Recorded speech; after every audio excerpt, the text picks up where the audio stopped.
17 जानेवारीच्या रात्री यशवंत चव्हाण मेमोरियल हॉस्पिटलच्या आपत्कालीन विभागात 2 अनोळखी व्यक्तींनी एका गंभीर जखमी व्यक्तीला दवाखान्यात दाखल केलं। पण त्यानंतर जे घडलं त्या अंगावर काटा आणणारं होतं। ते त्या जखमी व्यक्तीला तिथे सोडून पळून गेले। त्या व्यक्तीच्या शरीरावर गंभीर मारहाणीच्या खुणा होत्या, डोक्यावर खोल जखमा होत्या।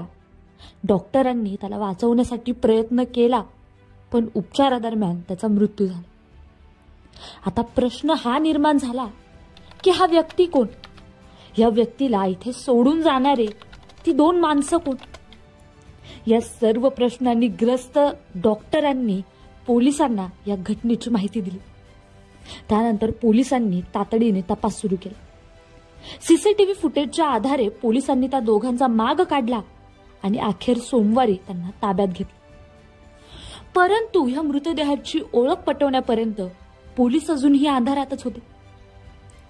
दरम्यान एका व्यक्तीने आपला भाऊ बेपत्ता झाल्याचं पोलिसांच्या ऑनलाईन पोर्टलवर तक्रार दाखल केली होती। त्यानंतर केवळ तासभरात क्राईम ब्रांचने त्या व्यक्तीशी संपर्क साधला आणि मृतदेहाची ओळख पटली। आणि मृत झालेला व्यक्ती होता बाळासाहेब।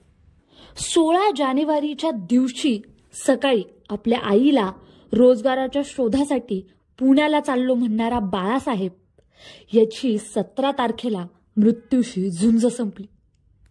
त्या आईला काय ठाऊक की त्याचा मुलगा रोजगार शोधून नव्हे तर मृत अवस्थेत वापस येईल। या घटनेने पिंपरी चिंचवड भागात एक रहस्यमय वातावरण निर्माण झालं आहे।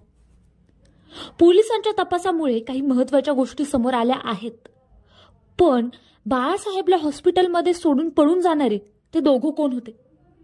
त्यांच्या कृत्यामागील कारण काय? हा खून पूर्वनियोजित होता की अचानक घडलेली दुर्घटना? या सर्व प्रश्नांची उत्तरं पोलीस अजून शोधत आहेत। पण पिंपरी चिंचवड परिसरातील ही घटना एका तरुणाच्या स्वप्नाचा चुराडा करणारी आहे।